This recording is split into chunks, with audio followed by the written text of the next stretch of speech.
राधे राधे। हमारे YouTube channel में आप सभी लोगों का स्वागत है। शिव भजन प्रस्तुत करने जा रहे हैं। कैसा लगा कमेंट करके बताइएगा। लाइक शेयर सब्सक्राइब पूरा वीडियो देखिएगा, अपना सपोर्ट बनाए रखिएगा।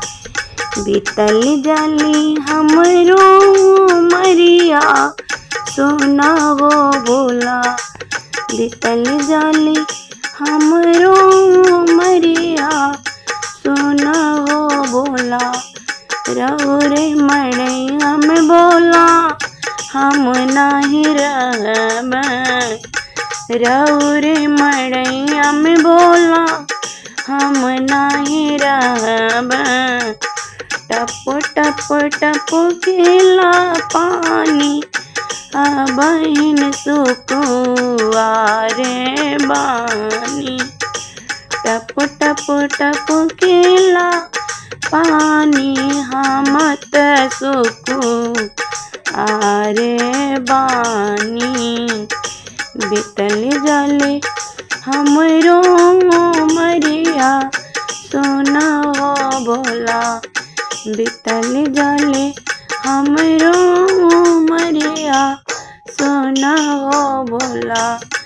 राउर बगिया बोला हमसे ना पिसाई, राउर बगिया बोला हमसे ना पिसाई, हमसे ना पिसाई बोला हमसे ना पिसाई।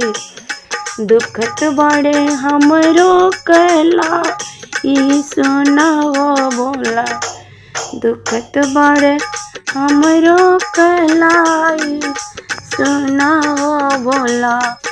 बीतल जाली हमरो मरिया सोना हो बोला।